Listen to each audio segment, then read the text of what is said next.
please introduce yourself and tell us a little bit about you. Yeah, my name is Ricky Williams, and I'm a retired NFL player turned healer and cannabis advocate. Thank you. Christina? Christina Betancourt Johnson. I am the CEO of Standard Wellness Maryland. We actually are now vertically integrated. We're rolling out a women's line. Happy to be here, also advocate in the space. Hello, my name's Emily Fisher. I'm the CEO and founder of LeafWell. We're the largest virtual clinic in the country for integrative cannabis care. And I'm very, very happy to be here and excited about the conversation. Hi, I'm Tim Pickett. I'm the founder and CEO of Kindly MD. We're a NASDAQ-traded healthcare company that's in network with multiple insurance providers, Medicare and Medicaid as well. Happy to add my 2 cents as we use cannabis in our treatment plans. Lovely. Well, welcome everyone, and thanks for joining us. You know, one of the things that we see very often is, you know, as adult use legalization spreads across the country, and I largely celebrate that. I'm very happy to see it. But in many cases, we see a cannibalization of medical markets, favoring, of course, adult use. Many times it's easier, not always as affordable. But you know, it starts to become a challenge to ensure that medical cannabis remains a priority, that accessibility remains a priority, and balancing, you know, patient care with the economic push for adult use cannabis. So tell us a little bit about that dynamic and how you see the different markets dealing with it, and how you personally, you know, deal with this situation. Any of you can start. Yeah, so I'm happy to jump in here. We are in Maryland, I shared, but also Utah, Missouri, Ohio.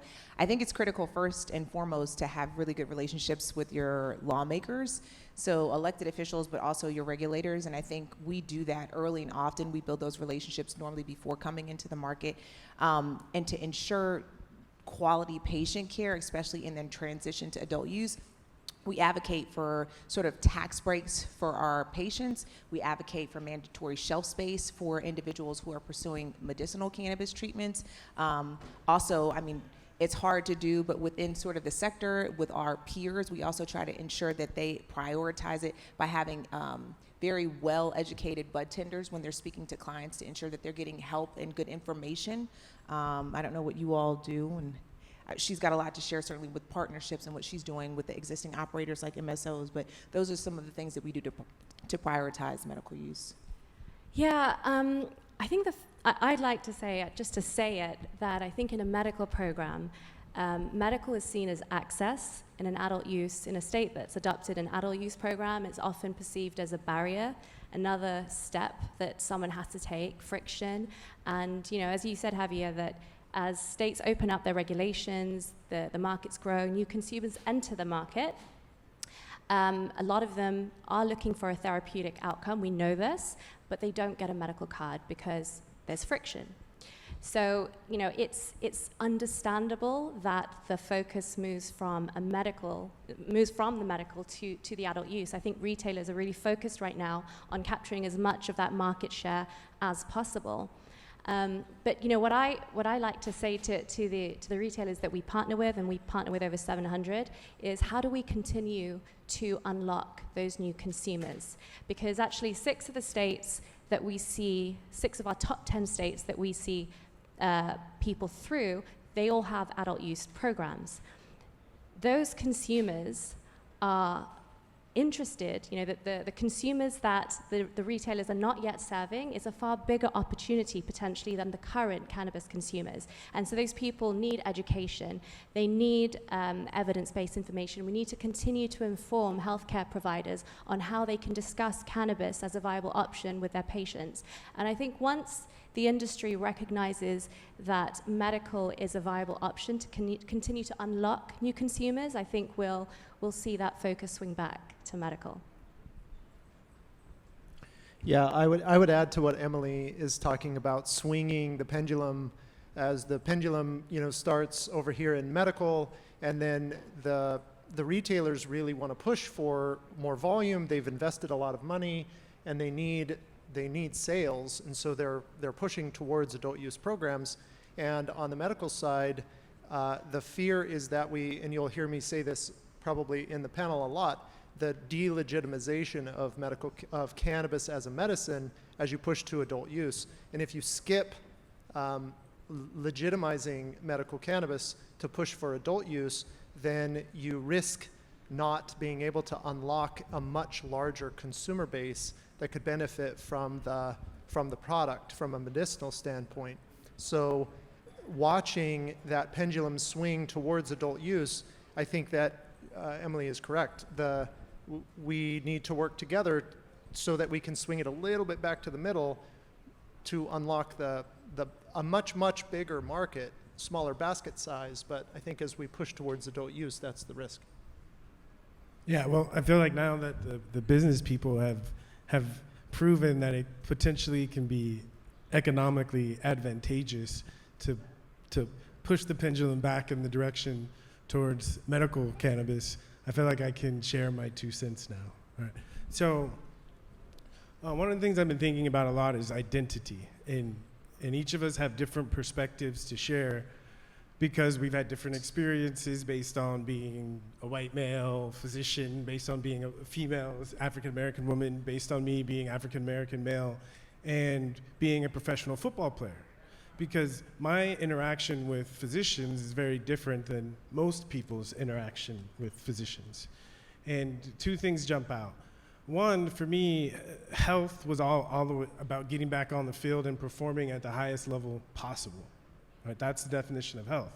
And obviously, if someone breaks their ankle or has an injury that we can see, they're going to have a difficult time getting back on the field. But if someone is dealing with a mental health issue, then we typically don't recognize it or see it. And even if I try to go up to my coach or the team doctor, things have changed a little bit, so now they might take it more seriously. But if I say something, then right, I don't know what's going to happen.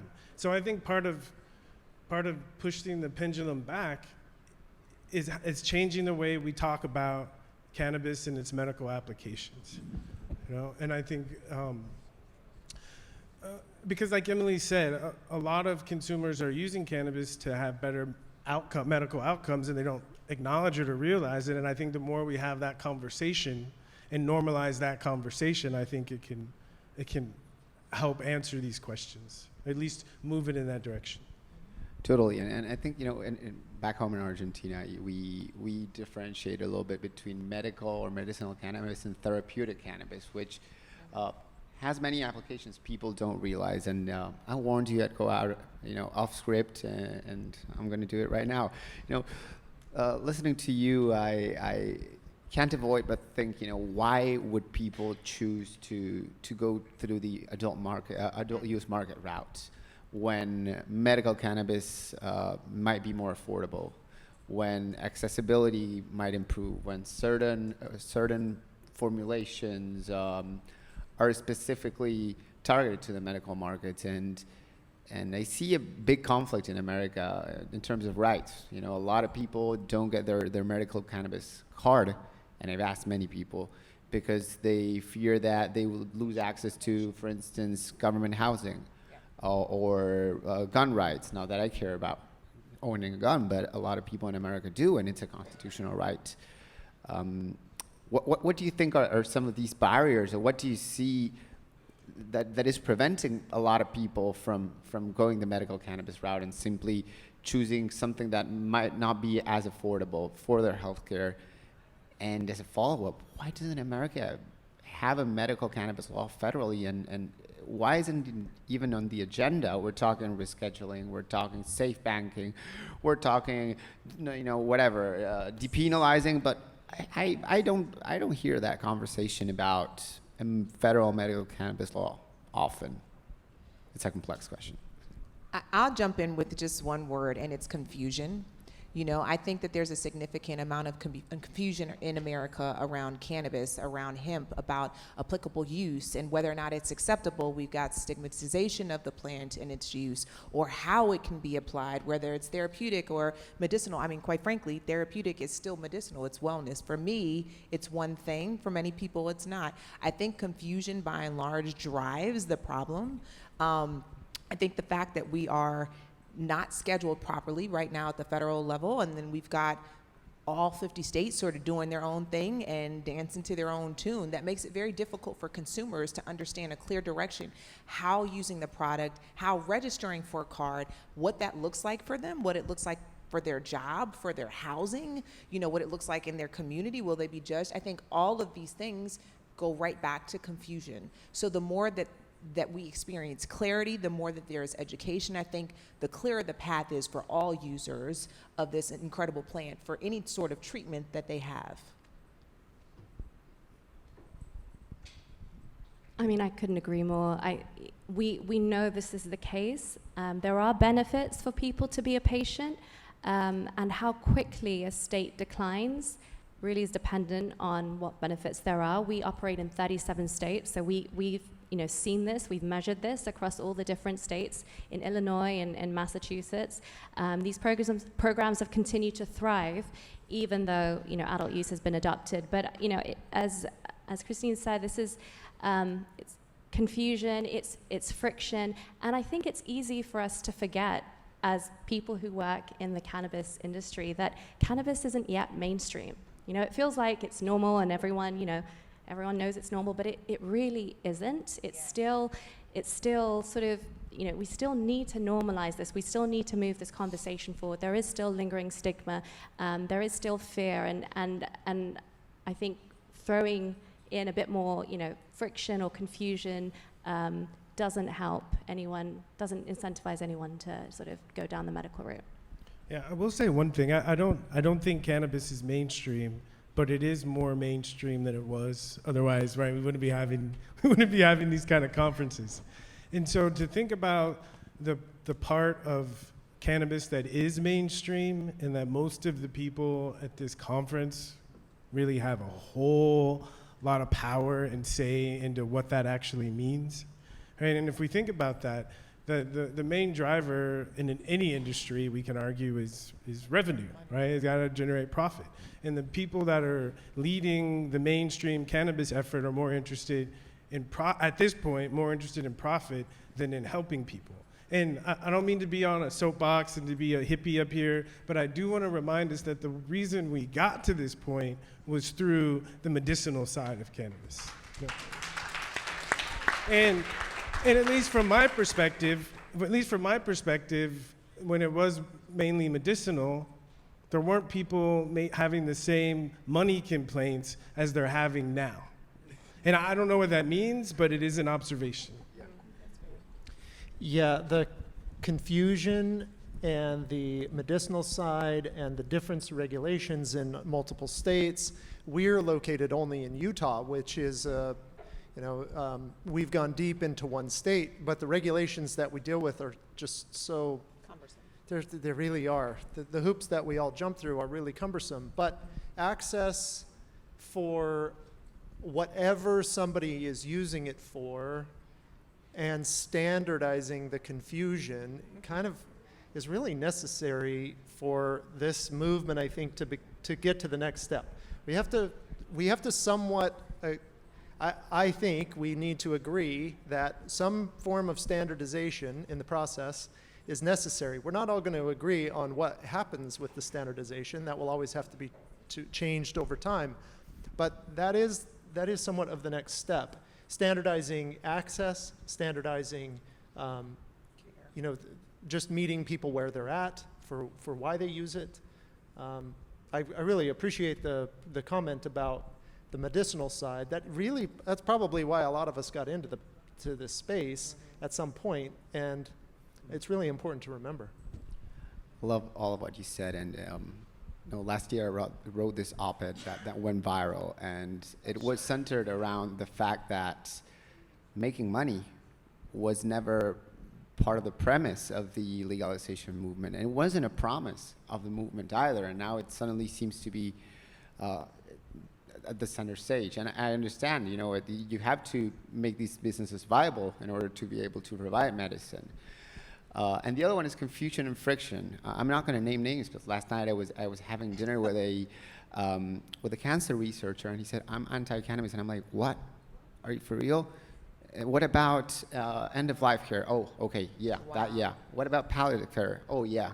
What about MS? Oh, yeah, that too. Oh my gosh. So, the confusion was very clear, and we ended up at the conversation ended, it arrived at a good port, because what he said is, oh, I'm actually against adult use cannabis. Wow, yeah.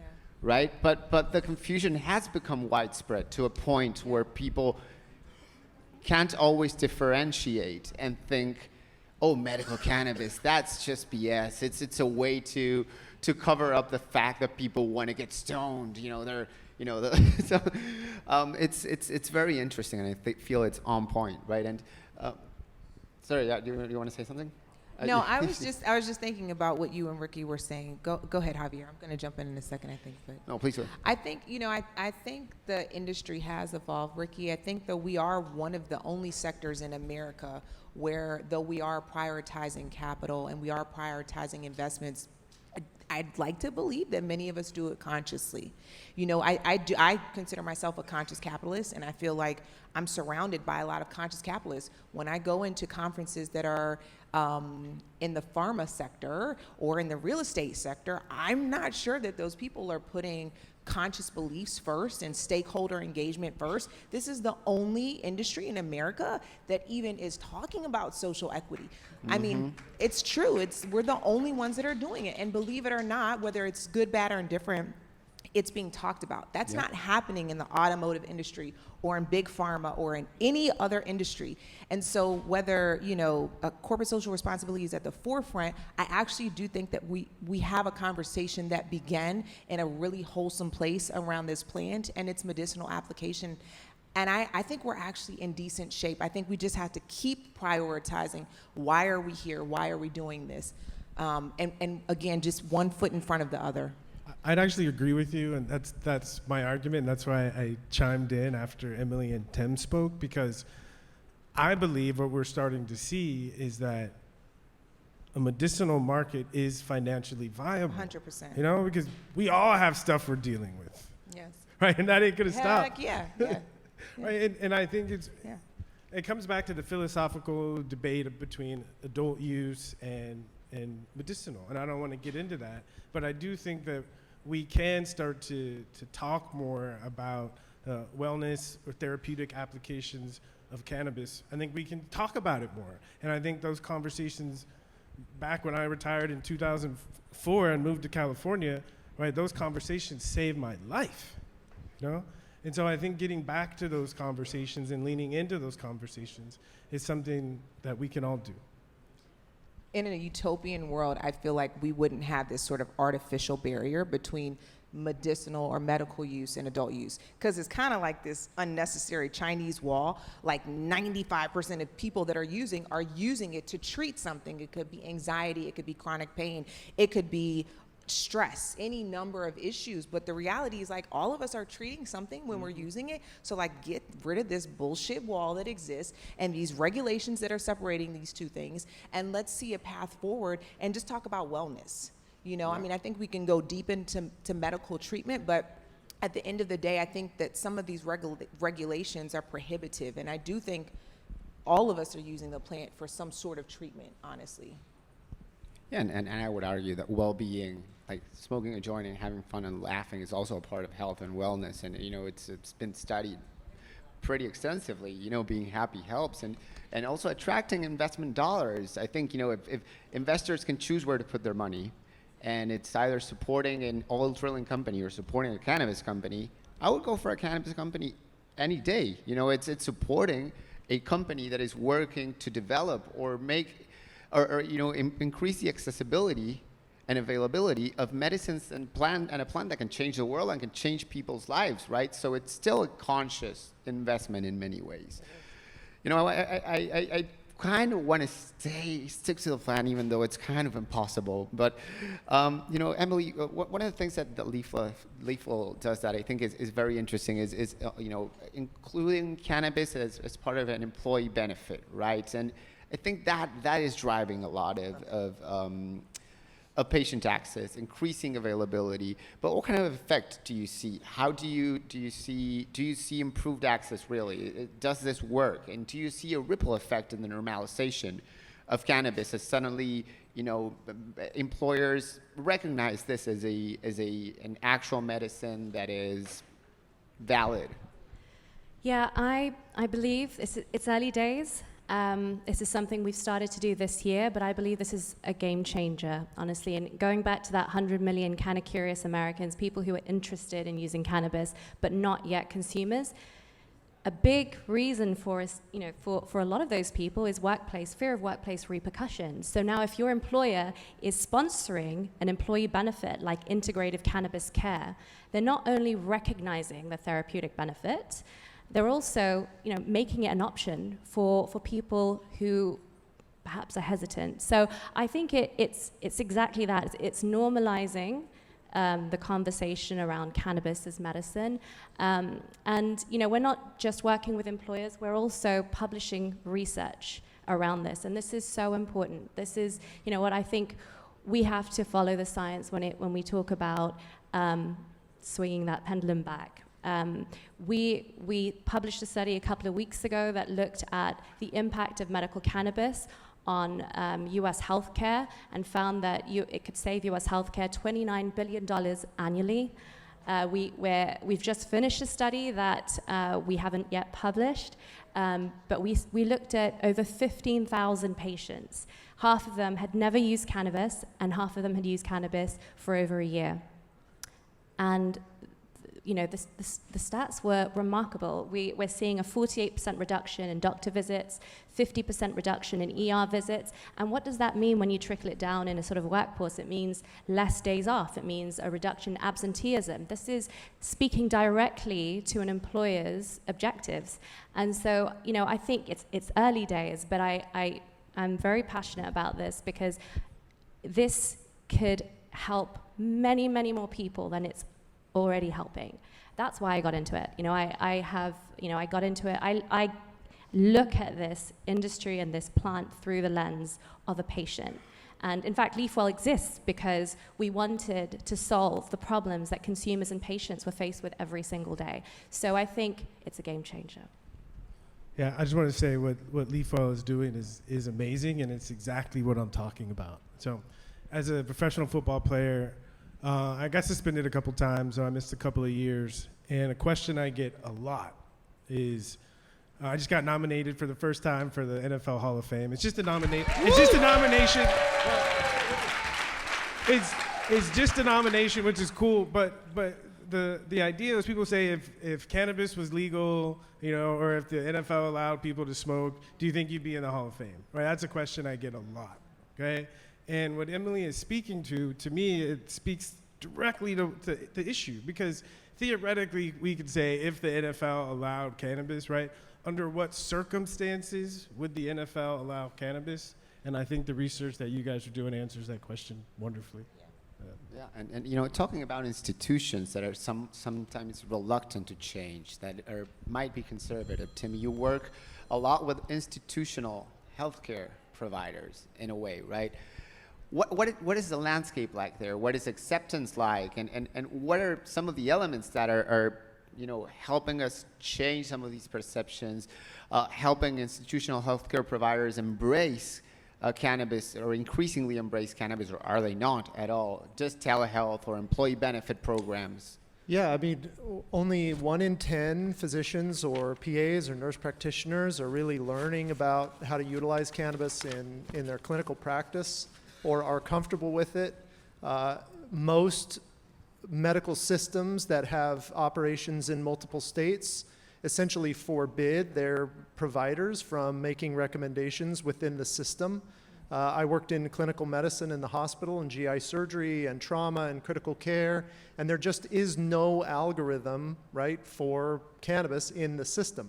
And without an algorithm, there is no acceptance. So from an institutional, like a medical industrial complex, to call it that, there is no acceptance.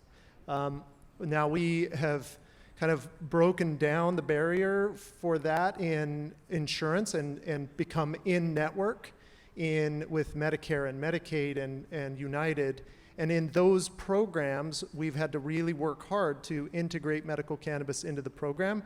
It's like Leafwell, like you have said, Emily, it's early days, but the acceptance of the system will really require that integration into the treatment plans. We can manage your metformin and your cannabis at the same time. That's what's necessary, but it has to be standardized. I think from all of our perspectives, if I might add, we all bring a different perspective from the patient experience. Ricky, you bring this ideal that elite athletes and young people and are attracted to that ideal and that healing. And Standard Wellness is working on both sides, right? The adult use side and the medicinal side, and this retailer and the vertical, and that speaks to a patient experience that's really varied. And Leafwell has gone really broad and allowed access in 37 states, right? And we have done something that is more local, but it's more, but it's different too, right? It's acceptable to a 62-year-old who needs a white coat and a stethoscope to say, and a copay, right? To say, oh, this is legit. I can use this to sleep. We all have to be involved because everybody is going to have different experiences, and we all legitimize it in a different way for different populations. Yep. So I think we're on the right track, I guess. And staying on the topic of institutionalized interests that get to, impose the rules in many cases, just as healthcare providers does the NFL, right? Looking back at your experience and thinking about the situation today, what has been the change, especially as it relates to innovation in products and form factors, right? Are we seeing a change in the perception and the acceptance among athletes and maybe the general population, maybe NFL, of cannabis as a real medical alternative now that we've gone beyond smoking a joint, right? And how do you foresee the future of this? Yeah, well, I think in human motivation, not getting in trouble is extremely powerful. Yeah. Is extremely powerful. So I think we're dealing with that more and more. We're dealing with that. But I think the only thing, at least in my sense, in my case, my lived case, the only thing that was powerful enough to override the avoidance of trouble was the recognition of this makes me feel better. This helps me accomplish my goals. And so, again, my idealistic perspective, and I think that's well said, and our tagline at Heisman is spark greatness. And so I think when we change the conversation to make cannabis more about wellness, and again, part of my background is I've studied alternative medicine, and what alternative medicine has been saying for thousands of years is that if you keep people healthy, then they don't get sick, right? And it saves you money, Yep. It saves you money. So I think the shift in thinking about it that way, doing the research to show the evidence that if people feel better, we need evidence, even though it's kind of obvious. If people feel better, they perform better, So I think it's a really kind of what we're doing here is shifting the conversation. And I think it's not so much of a shift because this is where the conversation started. And I think it's just remembering that at the core of what we're doing, why people are willing to give money to pay for cannabis, because it makes them feel better. And I think whether it's adult use, whatever, but just to me, just making sure that that's the focus. And for me, as a professional football player, I got in a whole lot of trouble, right? But luckily enough, they invited me back, to keep playing. And I think part of it was because I came out publicly with having social anxiety disorder. And people saw, right? Whatever he's doing, right? He seems to be more comfortable. He seems to be more comfortable in public. So maybe we'll let it slide. It's helping him, Now, I'll close it up with a money-related question for Christina. I would go on for another half hour, but, time is a tyrant here. As we see these adult use markets progress, and obviously on the corporate front, you get more and more pressure to drive revenue and to seize that opportunity. How do you ensure that your business remains patient-focused or really serves patients the way they deserve it? And then what kind of policies are you pushing forward to ensure that that access is protected and gated against the influx of potential influx of money that, you know, makes everyone drool when it comes to you know, the opportunity for adult use cannabis? It's a loaded question, especially to be the last answer Yeesh. in this panel. I want to say one thing, and Ricky made a great point because he spoke on institutions and in particular the NFL.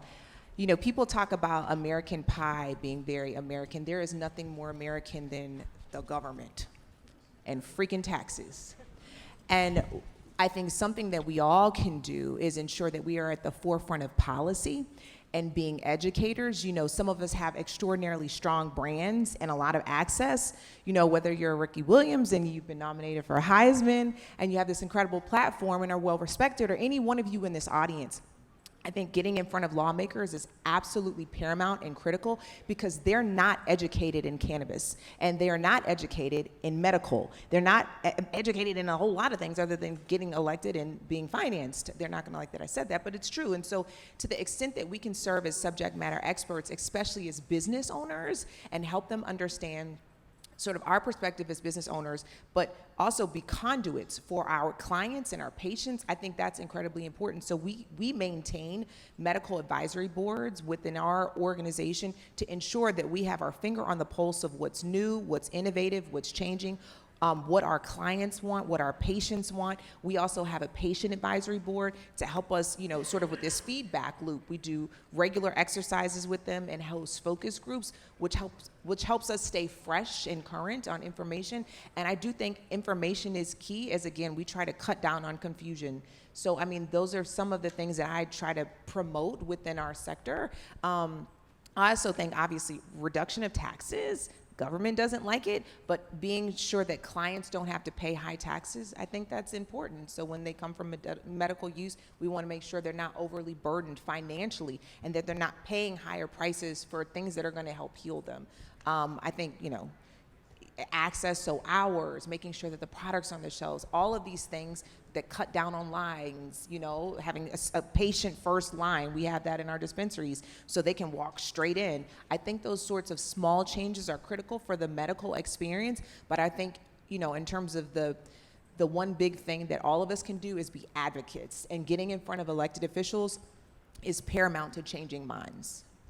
Thank you so much. And, you know, it is true, this is about making money. It is about personal freedom, but first and foremost, it's about servicing patients and their needs, and about ensuring that people no longer go to prison for really taking care of their health. So give it up for our fantastic panelists, Emily, Ricky, Tim, Christina.